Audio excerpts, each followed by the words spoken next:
Guys, it's Quana back again with another book review, or actually my first book review for this channel. And this is her Real Review Reads. I am a teacher slash part-time film critic and sometimes book reviewer. And so today I'm going to be reviewing Washington Black by Esi Edugyan. Now, I talked about this book on a live on my channel already with the lovely Leslie from Books, Gers, and Purrs, and I would love for you to check out that discussion because we really dived deep into this book and talked about it. And if you haven't heard about it, it is a book by a Canadian author about a young man who is enslaved in Barbados, manages to escape the island through scientific ingenuity, and winds up in Nova Scotia, Canada, where he has to navigate life now as a free man, but still on the run, and wants to explore science more, and finds himself kind of like engrossed in a world in which perhaps science should be the great equalizer of all things. It is a coming of age book. It is kind of a fictionalized slave narrative, and it's a little bit of a travel log book with a little bit of elements of magical realism sprinkled in.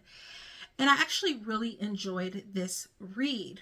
Some of my major takeaways from the book are that I really enjoyed getting to know this character, Wash.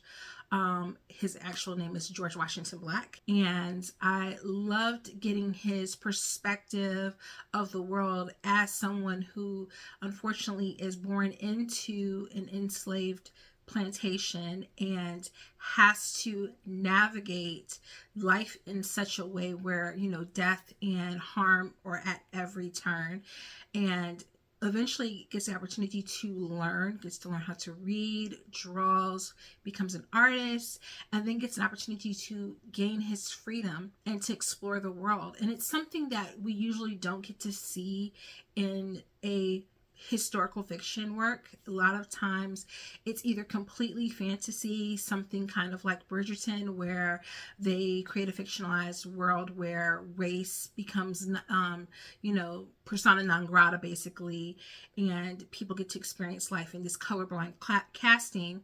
That's not what this is. This is a world in which the history of our world does not alter this world, and yet it does acknowledge the spiritual practices of the African people that he derives from. It explores the way in which science can be a tool for the fantastical, especially in this dawning of the Industrial Revolution. So it's got a little bit of a steampunk vibe to it at some points. Not as much as I would have liked from what the show indicates, but definitely it's there. And as someone who tends to read a lot of work that's set around this time period, Black people are often left out of those conversations. When I think about things like Frankenstein, when I think about works like Heart of Darkness, the story that Black people have of that time period is one of only suffering. And so we get a chance to experience the world through the eyes of someone who begins in suffering and ends up in a state of possibility. And it's, I think, a wonderful story in that way. Because I learned about the book from the teasers of the television show, I did think that it was going to have even more magical realism. I thought it was going to be closer to a Lovecraft Country. It wasn't, but it still was such an interesting read. It's broken up into 4 parts, which made it really a lot easier to stay focused, because I could kind of chunk it into those parts. I didn't always complete a part in a single sitting, but sometimes historical fiction can be very difficult for me to get through, and that made it a lot easier for me to read.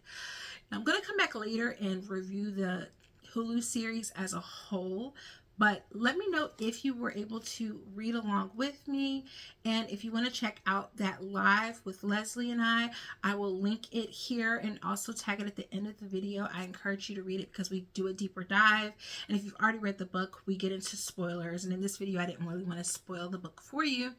I would give my overall rating, if I'm giving this a 5-star rating, out of 5 stars, I would give this book a 4 out of 5 stars. Highly recommend it.